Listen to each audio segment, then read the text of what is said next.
Hey guys, welcome to the Seven Figure Box podcast. My name is Andrew Frezza, and today I'm joined by a very special guest. I have Markus Gerszi from Gymwright in the house. Welcome to the show, Markus. Thanks for having me on, Andrew. Stoked to be here. Cool. So I said in the house, but he's really across the country in California, 3 hours behind. But I'm excited to have Markus on the show. So Markus has been one of the most, possibly the most influential person in my business over the last few years.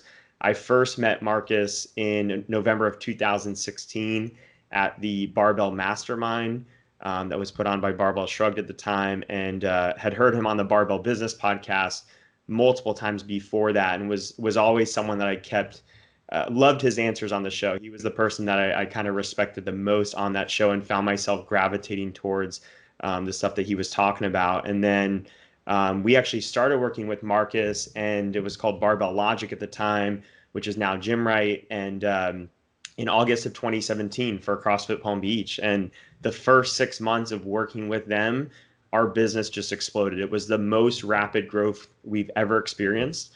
Some things happened that they helped us with, some outside things happened as well, but it was just the perfect storm. And our gym revenue increased by almost 50% in the first 6 months of working with them. And we really haven't looked back since. So I owe a lot to Markus, and he's since been a mentor to me with the gym, but also with the Seven Figure Box podcast that you guys are listening to, the Rockstar coaching course. He's helped me in a number of ways. So first off, just thank you, Markus, for all the help along the way. I really appreciate everything you've done. Wow, man. Thank you for the kind words. It's been a pleasure. Awesome. So today's podcast is mainly talking about the state of the industry and where it's going. You have a very unique perspective. You owned a gym, you sold that. And not only are you a business coach, but you also own a team of coaches that consults other gyms, and you have your hand in a lot of different things as it relates to this industry. So can you first just talk about you personally in terms of where are you today? What are the things that you're working on? How many gym owners are you working with, coaching at this time? Give us a snapshot of you and where you're at today. Sure. So we have a wonderful team of coaches that we specialize in working with group-based fitness facilities. Primarily CrossFit gyms is where we started and specialized in. But as you know, the industry has evolved and continues to evolve. At a pretty rapid clip, and what that means is continuously evolving as well. So what we do, how we do it, how we help and who we help is changing along with that. Like I said, we've got some great coaches. We have a program that is always under or in R&D and constantly evolving, and currently going through the next iteration of something really exciting, actually, that we've been working on for quite some time. We'll be rolling out a little bit later on this year. But right now we have the Foundations program. It is our 8-week intensive for anyone who is looking to, revamp or revitalize their sales and marketing engine for their gym. And that's where they work one-on-one with a coach. And we, figure out who they are and where they're at and what it is that they're really trying to accomplish with their business. And then we take them through a process of going from who their ideal clients are to what their membership offerings are to their sales systems, their onboarding and integration systems, retail systems, referrals, upselling, internal marketing, external marketing, and all that good stuff, to basically at the end of these 8 weeks have a completely new engine driving the business that is actually in line with who they are, what they're trying to accomplish, who their ideal clients are, their local marketplace, and their specific definition of, or their unique definition of success, and make sure everything is going in the right direction. Cool. So you mentioned you're working with both, just basically group-based gyms, like fitness gyms. What percentage are CrossFit gyms and what percentage aren't? And has that evolved over the last year or two for you guys? It's actually evolved a ton over the last year or two. I would still say that the lion's share of people that we work with are CrossFit gyms. And I say that kind of loosely because not necessarily everyone is affiliated anymore, or, but the business model, the business style and their offering is still what we would consider, a CrossFit gym. Yeah. And I would definitely say that's the majority. Probably a good 60 to 70% are still that model. But there is this hybrid, or actually a few hybrid models we're starting to see, which are really interesting. Where people are bridging the gap more between your traditional CrossFit gym and, in some cases, your more boot camp or boutique, individualized facilities, or people bringing in other methodologies and creating hybrid facilities altogether, where it's even more evenly distributed between, let's say they have CrossFit programs, they have maybe it's a yoga program or their, powerlifting programs, to where those used to really just be like kind of secondary programs and almost afterthoughts as, hey, this is something cool we can provide. And they're becoming bigger cornerstones of the business. Is there any specific examples that you can think of people that are really doing something, maybe not the thing itself isn't that unique, but it's not a CrossFit class, and it's not maybe just your typical boot camp or light version style class. Anybody doing something that's a little bit different that's knocking out of the park and that you have found really interesting yourself? Yeah, the thing that I am seeing happening, that's working the best at the moment for this kind of overall evolution, I'd say, of that business model, is the integration of like functional bodybuilding or more aesthetic based Hmm. training. And it's kind of tricky to explain, but it's where it's almost like they're taking the all the knowledge and the technicality that came with running a fantastic CrossFit gym, and then applying some traditional bodybuilding principles, and kind of doing this mashup of these methodologies where they're using functional training, and then more bodybuilding style. And when I mean that, it's not like that concept's new, right? Functional bodybuilding's been kind of getting traction now for the last couple of years, but it's how they're running the classes, how they are, the types of offerings that they have, people doing small group. And again, depends on the business model, right? Are they going for more a boutique style? Are they going more for the bigger box? But it's that combination that I'm seeing get the best reaction from a lot of markets, as well as gym owners who are now finding a sweet spot between that smart functional training and really helping people get what they want. Because I think the marketplace evolving and people being a little bit more educated all around what fitness is, what being healthy is. There's been a lot that's happened in the last decade for the general marketplace, and that's really largely thanks to CrossFit and all the movements that it began or kind of revitalized. And now we're kind of seeing these worlds like collide back together in a really cool way. And I think it's fun to see how people are using what they learned in helping people move well, and truly just understand what good movement is, what good dieting is, what good intensity is, and then bringing in like, okay, well, we'll use this now to make you look and feel good. And that's, like I said, been really well received. Yeah, I mean, that's something that we've really incorporated a lot into our Beach Fit program is those functional bodybuilding elements, a lot of tempo work, a lot of dumbbells and kettlebells. Exactly. And I think the original boot camp style class, because we're using that, like if you use that category very loosely, was just about like getting in and getting sweaty. And I think it's really cool for me. I love the Beach Fit program in the sense of it still fulfills that programming and coaching aspect for me. I don't feel like it's a watered down version for us, and I'd like to see more gyms do that where they're going in with the goal to make people better. It doesn't quite look like snatches and rope climbs and handstand push-ups, but you can still really utilize your knowledge and get people better and possibly do it in a safer way, with a little less risk as well. So it's cool. Exactly right. That's exactly right.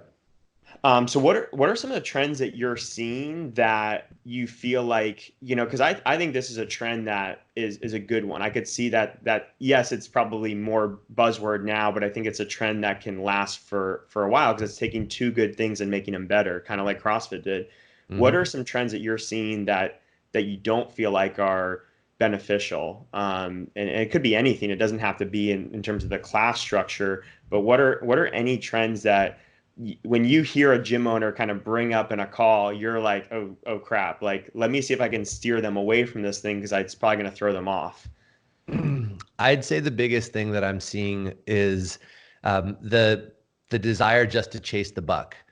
There's been, I think, a big push this last, 18 months, 24 months, to just, kind of, people being fed up with, being broke and, running these businesses, not making any money.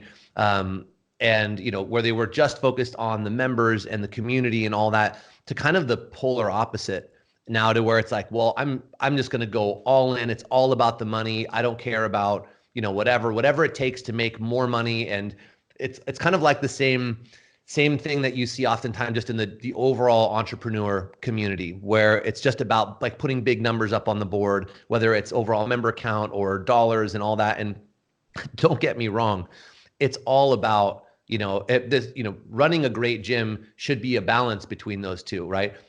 I'm not by any means saying that that's not critical to the formula, but the big shift I'm seeing is people kind of letting go from the quality and community aspect, willing to sacrifice those elements just to make more money. And it's unfortunate because, there are tools and there are services and things out there that will help you pour rocket fuel on, growth, whether that's just an overall acquisition or it's selling, different packages and all that, which in the right application or with the right systems can work beautifully and be complementary. But I think oftentimes they're not looking at the entire business system and looking at like, okay, how can I make sure that this complements my mission and what I'm trying to accomplish, rather than abandoning all that just for the sake of making more money in the short term. And people are finding themselves then, at first, I think really excited at the bigger numbers coming into their bank account, only to then shortly thereafter, usually 3 to 6 months, realizing that, oh crap, I'm not sure I like what this is doing to my business.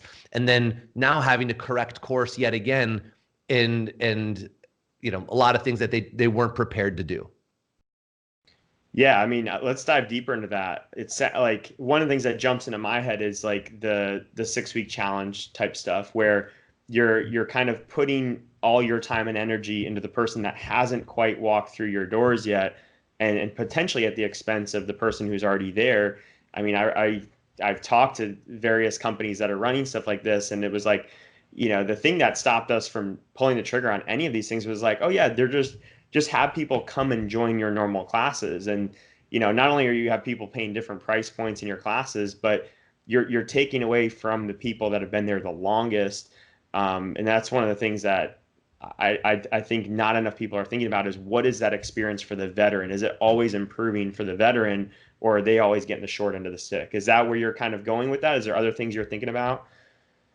Yeah, I mean, that's definitely a great example. I mean, that's gotten a lot of attention these last couple of years, and by no means do I think that that's not a phenomenal tactic for a lot of applications. It actually truly is, a great fit for a lot of gyms if they would integrate it better into their overall business system, right? That is the key. It's that people are treating it as a completely separate thing and not taking into consideration the redirection of your attention and efforts now going all around just aggressive acquisition, and it's all about the new people, and the existing people are fine, they're on the program, they're all good, and people kind of just going for the shortcut, the silver bullet, versus really understanding that this business is about creating lifers. And we should be using tools and tactics like that, I think, with a little bit more thought around, okay, so how am I going to maybe adjust the tone or the messaging or the experience or the program, and all of the elements for the experience and the business side of things to integrate seamlessly into it. I have nothing against those 6-week challenges. I think that a lot of the people who are out there offering these services and programs are doing brilliant work, and are phenomenal at what they do. My hat is off to them. I just think that the people who are integrating it are looking at it as a silver bullet solution, instead of looking at it as, okay, let me see what this is and why this is working so well, and then how I can make this my own a little bit better without sacrificing those things. And looking at it as a holistic system always, rather than just these like kind of cobbled together strategies, and then wondering why what goes in the front end doesn't match what comes out on the other end. Yeah, I think a lot of like the mistake I've seen with gym owners is they're focused on the front end revenue, and it doesn't matter how much you're charging, that revenue is almost never going to be enough to provide any type of long-term solution for you. Because one, you probably have a lot of costs. Some of these, challenge companies are super expensive, and it looks like big numbers you're dealing with, but the profit's really not there. So I remember when we did it. Actually, we worked with New You Challenge once or twice, and it was great for us. And it Mm-hmm. was kind of a tactical thing. But the reason we didn't have to go back and do it again is because it worked for us, and we added consistent members that then added referrals to us, and we didn't have to keep kind of going back to this at that time. But the main thing for us was like, it doesn't matter what happens if this person doesn't get to the 3 to 6 month member mark.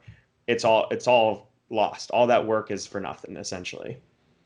100%. Our philosophy is, someone is not really considered a successful acquisition until they've made it to the 6 month mark and are a raving fan.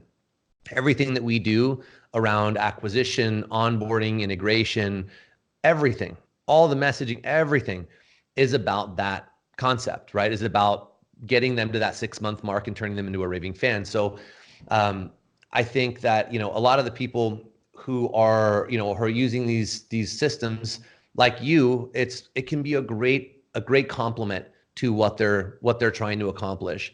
I think it's really just a matter of, again, making sure that you're not taking your eye off of the longevity ball, and getting distracted with just that acquisition. Because what ends up happening, long story short, is that you may have aggressive growth, but because you're not putting the same amount of attention into integration, making sure the perceived value is on point, that they are like truly buying into the bigger concept and bigger value of your program, then what happens is your overall lifetime client value oftentimes starts to shrink, because these new people come in and they don't really integrate quite well because they're a different culture. It's a different vibe that they're from where they're starting versus where they are after, a couple months into the program. And what happens is that you start chasing your tail on, well, now I've had all this growth. I made a bunch of extra money. Maybe now I expanded, I hired people, I started paying myself better. And they think that this is just how it's always now going to be. But then that attrition rate oftentimes will start creeping up on those who aren't implementing correctly. And you find yourself in a pretty ugly spot. And it's actually leading to quite a few people either shutting their doors or just burning out, because it's an unrealistic pace to have to keep up with. The attrition rate starts to go through the roof, and your overall lifetime client value and just duration shortens. So you have to now market and acquire even more aggressively to make up for that drop, right? Because you don't want to lose your momentum, so you double down. And it starts to become this unrealistic chase of just acquisition, when really the trick was lock the back door, make it so sticky that when they come in, the likelihood of them leaving, it would be ridiculous for them to leave, right? And I think just that little shift for people can make those 6 week programs and whatever other acquisition strategy you've got on the front end. It's not just about the 6 week challenges, whatever low barrier offer or packaging and bundling and you name it. Whatever that looks like for you, just make sure that it's not just about getting those vanity numbers on the front end and making some money in the short term, but does this really get you to your goal of, having someone around for 2-3 years at the highest average client value possible? Mm-hmm. So you mentioned that 6 month mark, which I like, having that definitive number to shoot for. What are some really tangible things that gym owners can do to get people there? Because we talk about kind of the first 90 days is such an influential time, but I like extending that out to really the first 6 months. And besides just having a really great class experience, what are some things that gym owners can do, or maybe just one-off examples that you've seen with gym owners you've worked with that have implemented stuff that seems to be doing really well for keeping people through that 6 month mark, so they have the ability to become a raving fan? Well, it's a combination of a variety of phases, I think, that creates the overall effect, right? So it's not going to be just a couple of quick tactics, although there are going to be some that are going to give you a lot of bang for your buck. But long story short, it starts all from the very beginning, that very first touch point, and how you're communicating the perceived value, the messaging of what the offer is, and the sales process, and making sure that that reflects the quality of your service and what your, the value you're going to put on this thing. Hey, this a program that will likely change your life forever if I do my job right. We're not just selling gym memberships here. Our mission is to help people radically change their perspective around training, around nutrition, around what they're capable of. And we have an opportunity to make a massive impact on someone's life. And oftentimes that acquisition process is really just around the quick acquisition and not considering, hey, look, you're selling a Porsche, but you're just going for like discount Hyundai, like, sales process.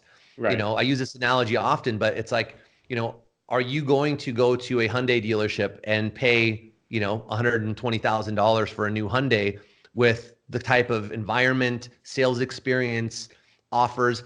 They're completely different, right? Those match the product, right? When you go to a Hyundai dealership and you have the guy coming out and he's, still chewing on his snack and he's like, hey, how can I help you?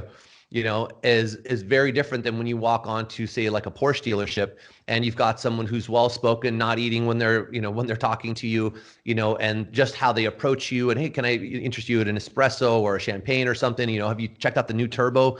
And it's just a very different experience. And I think that there's a disconnect in people and how they look at sales and the acquisition phase versus the onboarding and integration. And really, it's the beginning of the onboarding and integration during sales.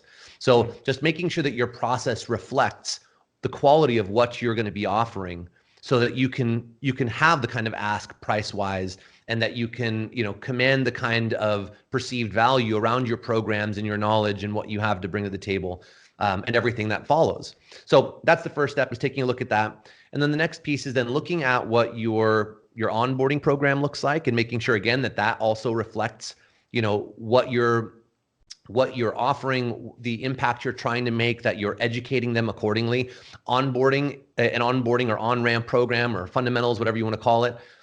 I think a lot of people still look at that as, oh, this is the part where I just teach them the movements. I think that's probably secondary or tertiary to the concept of, I'm going to help you get set up for success, right? Movement is just a small part of that. I think it's far more about building the relationship and building context around the conversations we're going to be having around nutrition and, the types of things that we do here and things you can do to be successful, and habits and routines and mindset that are going to ultimately make them far more successful than, teaching them how to do a clean and jerk on the third day that they're there, right? So designing a program that again balances the perceived value and, that education between, knowledge and movement. And then once you have that piece done, I think a lot of gym owners stop there and think, okay, cool, I did my onboarding program, we're all set, the program will take care of the rest. And oftentimes, these could only be maybe 3 sessions, 5 sessions, 10 sessions, and then they're off on their own. So we put a protocol in place so once someone finishes onboarding to that 6-month mark, where, simple things like check-ins and seeing, checking their attendance. Hey, how did last month go? And giving them a call every month and saying, hey, I reviewed your attendance. Awesome job. Our goal was to have you in here 4 days a week. Keep up the good work. Or, hey, I noticed you dropped off a little bit last month. What happened? What can I do to help make sure we get you back on track? I want to make sure you hit your goal. And just shifting the conversation and the actions that we have in place in our onboarding and integration to reflect that we are a results-based gym rather than I'm just kind of going through motions, and making people feel that we care, making people feel that they're seen, and that, we're here to actually help you to your goal, not just sell you a gym membership. And it's kind of like, well, the rest is up to you.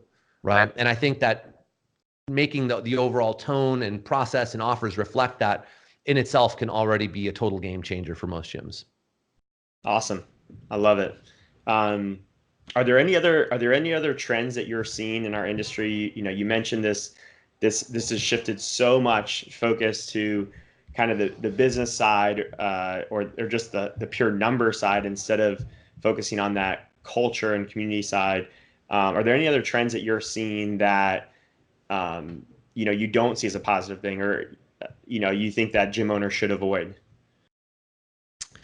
Well, I mean, I don't want to say necessarily to avoid, but I mean, what I'd say to that, I think, is just, you know, I think that there is a little bit of almost like a death we're going through as a community from that bigger CrossFit community of gym owners, affiliate owners.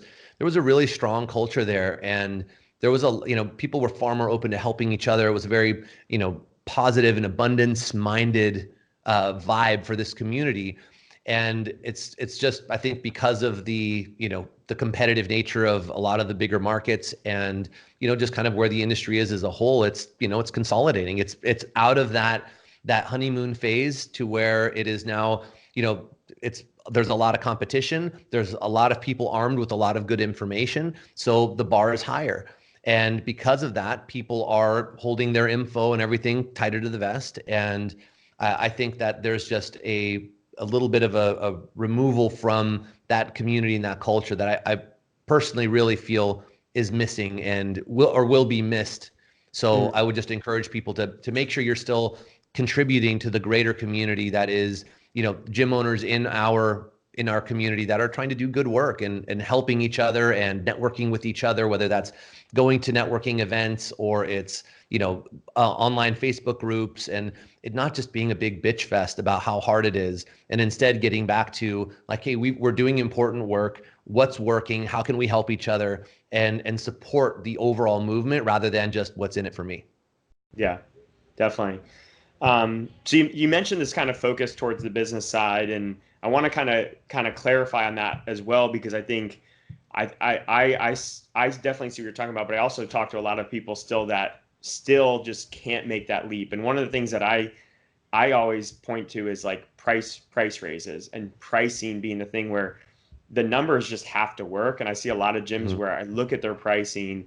I see this in Miami a lot. Like the most expensive CrossFit gyms in Miami are still charging $160 a month, and they have, prime real estate in Miami, I know, is not cheap, right? The numbers have to work. Whereas you look at any other city, and the cheapest gyms are over 200. So I guess, how many of the gyms you work with is a price raise a question, something that you guys, a topic of conversation? And then kind of building on that is like, where can we keep our focus on the financial side where it's not going to take away from the community side? Well, so first part of the question, almost everyone is undercharging.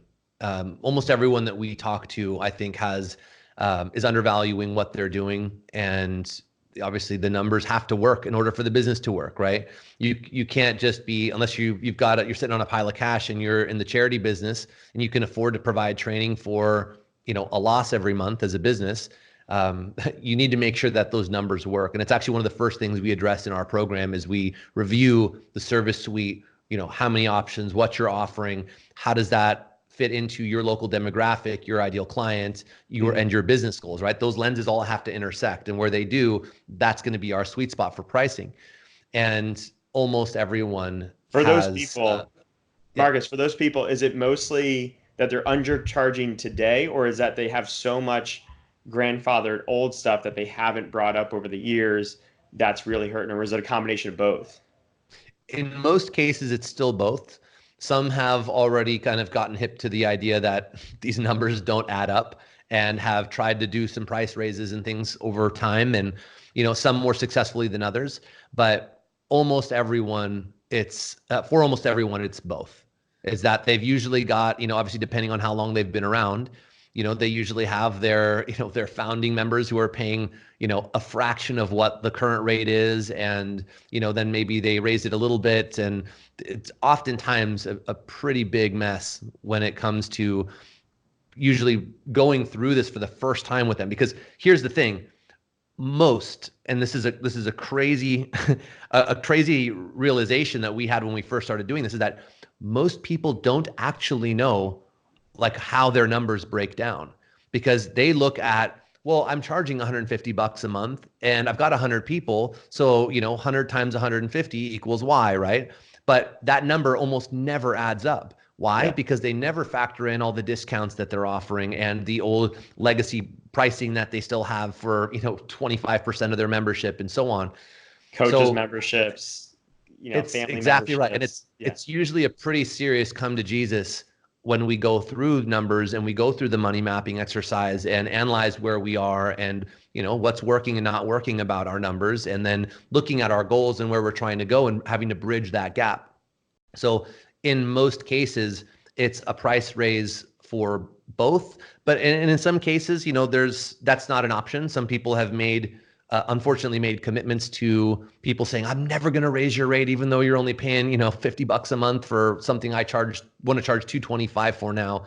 Mm-hmm. So unfortunately, we're limited sometimes, but either way, we figure out how to get them to where they need to go, pricing wise. And even if it's just raising that price for net new or meeting older people halfway or a full price raise, that's always personalized, specific to each user case. Yeah. I mean, I remember when we first started working with Gymwright, just visiting and seeing monthly numbers every single month. And at first it took us having to send them into our business coach every month to kind of follow through with it. And it's kind of embarrassing to say at this point, because it wasn't that long ago. And numbers were okay. I think we had a little bit of that eye-opening moment. I think it sounds like most gyms have it worse than we do. There was only a few things that we were doing really wrong in that moment, but just having those numbers and looking at those numbers every month and seeing what's working and what's not and what's bringing in money and what's not, it's like that's like such a simple first step that a lot of gyms can do. Are there other things on that kind of that financial side, the number side, that you really encourage every gym to do in those initial stages with you? Well, it's like I said, the process we have is, first, let's take a look and see, what's happening today, right? Revenue, expenses, and everything in between. And let's get an honest snapshot of the finances. Once we have that and we're on the same page about probably what you didn't think it was, because it's, like I said, oftentimes a bit of a reality check. There's then now the opportunity to say, okay, well, now let's figure out how we can get to your goal. And one of the biggest things, to answer your question, one of the biggest things that we recommend is to start focusing on average client value more than just overall bodies in the gym. It's really where all the money is made in this business. It's not just on having, big numbers, 200, 300, 400, 500, 900, doesn't matter. The money is made, the profit is made, up in the average client value. And that's in a combination of your membership pricing, right? So just the core membership offerings, your premium services like, PT, nutrition coaching, all that good stuff, retail products, and a variety of other pillars that we can establish in the business. And that is oftentimes also a bit of an eye opener, because most people, when we talk to them, we say initially, what are your goals? What does success look like to you? Almost everyone tends to say a member number. And then when the next question is, okay, at what average client value? And they're like, oh, well, my 150. And it goes back to that, like, well, 100 times 150 equals. Mm-hmm. And they think, well, once I get to that number, it'll be awesome. But what they're not factoring in is what it's going to cost to support that the way they Mm-hmm. want to support that, or what it would take to actually keep 150 members or 250 members or 500 members happy and engaged. The cost for fulfillment and engagement and running that business goes up almost proportionately, depending on obviously what you're doing and where your values are, what you're offering. But general answer is that it goes up proportionately, and you don't make much more, if any more, as you continue to grow if those numbers don't work. And so what we do is we find and identify their mix. And that's the mix between the various different revenue pillars in the business, to find out, okay, based on your goals, your resources, and what you've got working for you and against you, whether that's the staffing resources or it's, hey, my role in the business, short-term versus long-term, I don't want to have a bunch of coaches working for me. I just want a few full-time people, or a variety of other versions of that. that we then can say, okay, based on that information, we're going to set this criteria around what your values are and what's most important to you short-term and long-term. And now let's look at this and identify what is the best way for you to get there. And in many, many cases, it doesn't take nearly as many members as people thought initially that it would, because we can make up for that revenue and actually be far more profitable, oftentimes at a lower member number, which for many people is a huge relief, because they're thinking, oh man, I thought I was going to have, 24 coaches and so on and so forth. When, one of the key things they said was, I want to know everyone's name. I want to have these relationships. I want to be super tight knit and all that. But then they show up and they say, I want an 800 member gym. And it's like, well, those aren't necessarily, that's going to be a challenge, right? Those are kind of going in opposite directions. So let's find that sweet spot from overall member size, average client value, and so on, staffing size, how big of a facility do you want, right? So how many members can you put in a class? And, what do those numbers look like versus your square footage, and then dollars per hour, dollars per square foot? All of that's considered so that we can come up with the right version of this for you. And when I hear you talk, it's like the qualifying lens. I hear you saying like almost everything has to tell a story, whether it's the sales process has to tell a congruent story, which leads into the service offering and your upsells, whether it's the reason you started the gym has to match up with the story of the goals you now have and the things you're trying to achieve today. Do you guys have any really good exercises you do to like clarify that story, both either internally in the gym owner in terms of what they're creating, or externally in terms of the story they're trying to present to the public? Well, we take them through a whole set of exercises during the Foundations program, to really help them clarify that vision. We go through a SWOT analysis to, again, look at strengths, weaknesses, opportunities, and threats of the current model. We identify who that ideal client is. Then we go through the money mapping exercise.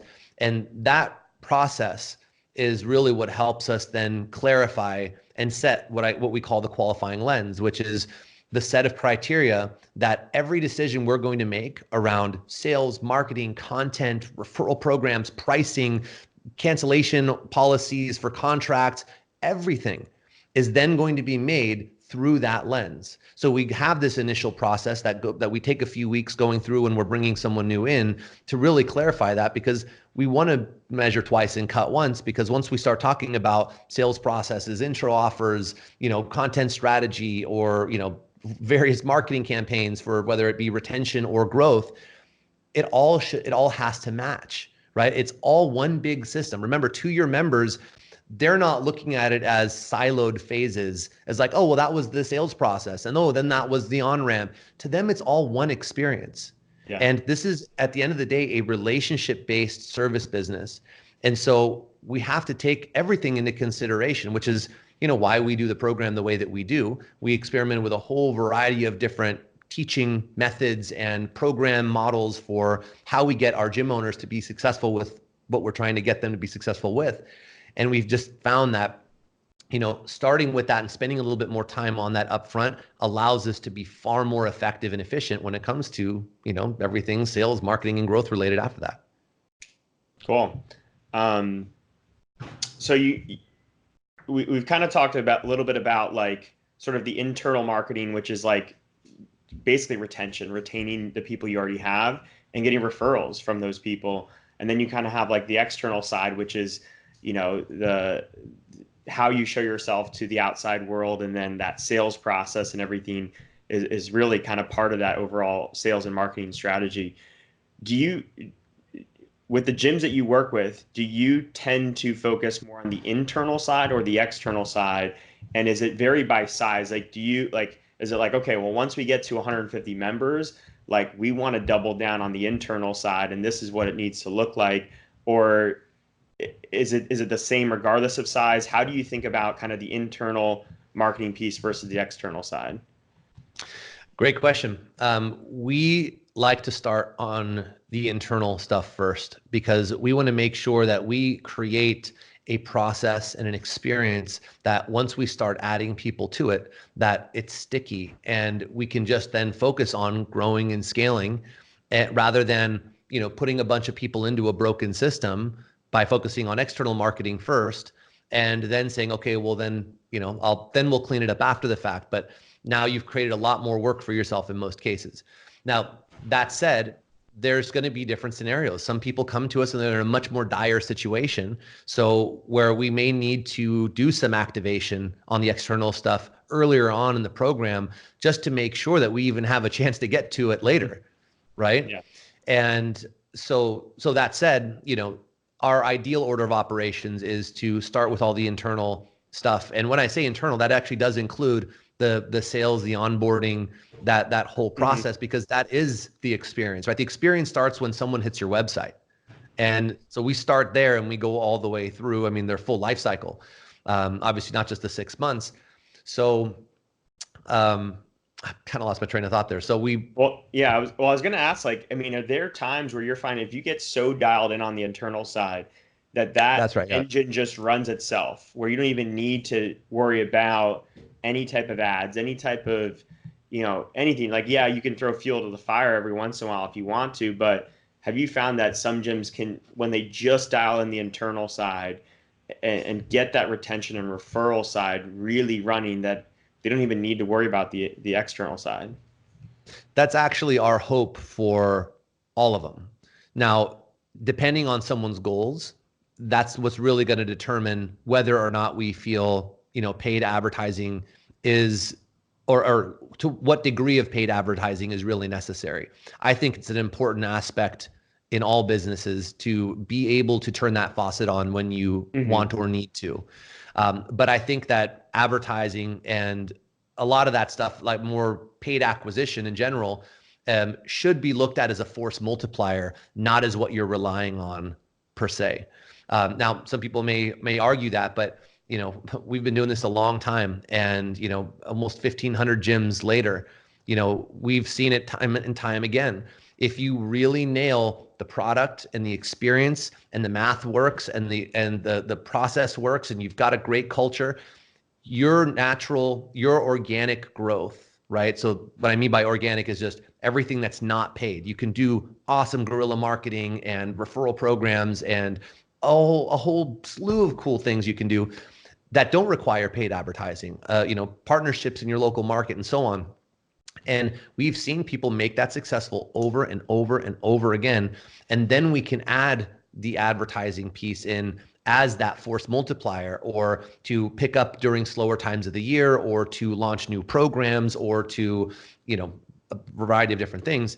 And that tends to be, that is our goal, is that we don't want to be dependent on it. I want the organic systems to be able to keep the business healthy. And then we can use ads and other things outside, external factors, to really help grow faster, or to, close a gap quicker, or whatever the goal is. Cool. I want to switch gears a little bit. I know you're a little short on time, so I wanted to get to it quickly, which is, I think you're in a unique position where you've owned a gym and coached athletes in the gym. You've been that gym owner who's coaching a ton of classes. You've also coached business owners like me, not just on gym stuff, but on, I know, like online programs and stuff like that as well. And then you've coached coaches on how to coach those gym owners as well. So I guess my question is, how do you think about coaching? And then, we can extend to further questions after that. But my first one is just, how do you think about coaching? How do you think about providing value to different people at different stages and different goals? At the end of the day, Andrew, like I'm a teacher. I love to help people learn things and accomplish things that they didn't know they were capable of, or, are going to complement their life. And, I really discovered that in coaching athletes. And, I was already doing consulting prior to that, but I didn't really find my, or really connect with the passion that I've had now for the last decade in doing this, as well as I did when I started training people on movement and seeing the impact that we can have on people's lives. And that then evolved to, well, where's the bigger lever? How can I make a greater impact? There are plenty of people who are way better at coaching movement than I am. Although I was passionate about it, I still am. My thought was, well, let me help those people. So every gym owner that I can now help is going to help save, thousands more people in their marketplace when they get their job right, because now they're not going to burn out in 2 to 5 years, and instead can build a sustainable, successful, awesome lifestyle business that they can love to run for many, many years. And so the impact was greater. So it really was just a shift, but it feels to me the same helping a gym owner as much as or as good as it felt for me helping someone finally get their squat right, or finally do achieve a PR that they never thought was possible, getting their first pull up, or losing whatever amount of weight that they'd never been able to get past. That same feeling, it's the same thing with a gym owner, because I know what that will translate to. I know how many people they will touch, and how powerful that is in a local market. I mean, I personally believe that gym owners are some of the most important people in our local communities, because we are the ones helping people proactively manage their health, their wellness, and that of their kids, and how we're raising people. When we have a good outlook on movement and nutrition, we change that trajectory permanently in our local communities, right? Because now the parents are looking at food and exercise differently, so they're teaching their kids differently, and that's going to continue to translate on and on and on. So at the end of the day, for me, it's really the same thing. It's a matter of helping someone who really wants to make a change and achieve something, whether that was in movement or it's now in business. It's the same for me. Cool. I don't know if that answers your question. Yeah, definitely. What mistakes have you made along the way in this broad category of coaching? Like, what are some things that you feel like you've improved at along the way? And what were some of the kind of lessons learned on this coaching side for you? What it all comes down to is being able to listen, being able to really meet someone where they're actually at, and help them identify where they actually want to go and bridge the gap. That's our job. And, again, that's something I discovered in helping people with their fitness and their nutrition.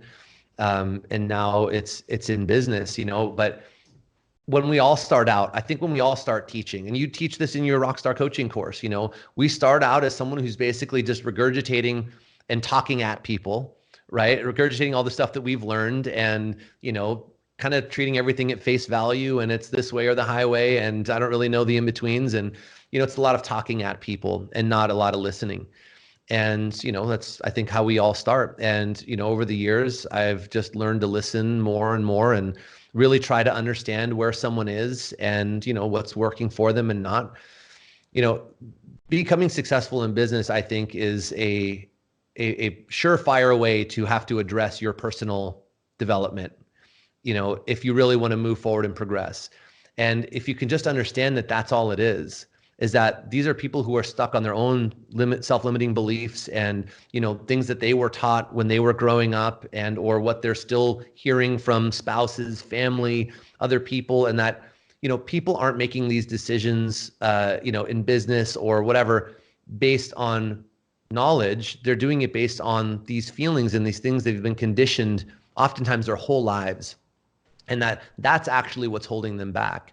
So if we can really get clear on where someone is in their life and where it is that they're actually trying to go, and then can say, okay, like, you're saying this, but I'm seeing this, or I'm hearing this, and being able to kind of call them on that, and get them to understand it, oftentimes for the first time, what it is that they're trying to say, and what it is that they're actually trying to achieve, and what success actually means to them, rather than this kind of like the GPP definition of success that people have in this industry of like, oh, well, this is what it means to be a successful gym owner. I call BS. I think that we all have our own definition of what success means to us. And whether it's from, the monetary aspects of it, to the roles within the business, to the impact you want to make, to, and everything in between, you have to just get clear on who you really are, and what it is that you're actually trying to accomplish, and what you want this business to do for your life. Not just, I have a business and therefore I'm a slave to it and have to do whatever it takes. Instead, build a business that you love, and build a business that's going to make the impact and provide you the lifestyle that allows you to continue to do it and continue to get better at it and stay excited about it, so that, you get a better output. And, again, it all comes back to being able to listen and help people find where they are and where they want to go. Awesome. I love that. Who coaches you? You know, you do a lot of coaching yourself, a lot of helping other people. Who coaches you, or who serves as a mentor in your life, or who has helped you along the way? You know, I've been lucky to find some really good mentors earlier on in my career that have made a massive impact. And I mean, people that I learned from, I mean, when I was in my early 20s and just learning how to sell and just learning about business and marketing and experimenting. And I mean, I had no idea what I was doing when I was first getting started. And, you know, I was lucky enough to be around some really wonderful people and work for some wonderful people that have since become my mentors. So I would say the majority of it has really been through that and my own education through reading and podcasts and all that. I mean, that's what I did then, and that's what I do now. And um, my mentors are a little bit more engaged with me often, I think, than a lot of other people's are. Hmm. It's much more of like a coaching relationship than just someone who I call randomly for a cup of coffee. We have, you know, scheduled meetings. They hold me accountable. They challenge me. They force me to look at things in ways that I didn't look at, or to do the exercises and things that I might be avoiding for whatever own personal reasons, and call me on my BS. Cool. Do you have any resources, podcasts, books, anything? And it could be something that's really specific to gym owners, or it could just be on that more personal development side. Anything that you really love or recommend to others? Jeez, that's a deep well. Um, you know, I think it depends on where someone really is in their journey. You know, for me, I think oftentimes being able to start with some of the bigger picture stuff to kind of set the lens and the mindset a little bit differently, I think tends to help for people rather than just diving into the tactical stuff and not being able to see how that plays into the bigger picture. Hmm. So, you know, guiding people towards any sort of, you know, self-development. I mean, a lot of the things that I'm discovering now in my career and in my journey are really, you know, more in the psychology realm and understanding myself and understanding people better. And you know, there's lots of resources out there from, you know, people on Instagram like the holistic psychologist who is just doing awesome work for people. She's incredible doing, you know, all sorts of, you know, ego work and you know, inner child. And I mean, this sounds crazy, but again, your success in business is governed exclusively by your own limitations as a person, not just your chops in business. If you can figure out who you really are, what you're really great at and love doing, what you're not really great at and don't love doing, and just get an idea of really what you're trying to do in this life, I think it makes it much easier to do everything else. So places like that, I think are good places to begin. And then obviously starting with some basics. I think everyone needs to understand selling and marketing and what that really means. There's a lot of misconceptions around it. A lot of people think selling is an ugly thing to do or a necessary evil. And it's, in my experience, it's really one of the most beautiful things that we can do if you can learn how to do it well, because you are the one responsible for whether someone's going to change their life or not. Yeah. If you believe in what you're selling, then sales is the ticket to that person getting it. So yeah, 100%. awesome. Well, we'll wrap up there. Where can people find you, find more about the Foundations program, and anything else you want to finish up with here? Yeah, you can find me on Facebook or Instagram, Markus Gerszi. That's Gerszy, for my personal stuff. And I do a lot of the business stuff through there. You can find me through Gymwright, which is at gymwright.com. So Gymwright. And that'll point you to everything else from the network, our private Facebook group, our programs, everything that we do. We've got a podcast every Friday that we do live on Facebook. And we've got live Q&A sessions in the Facebook group. So whatever floats your boat, just go check it out, and you know, we'll see how we can help you. All right, great. Thanks for the time, Markus. It was great chatting with you. My pleasure. Thanks for having me on.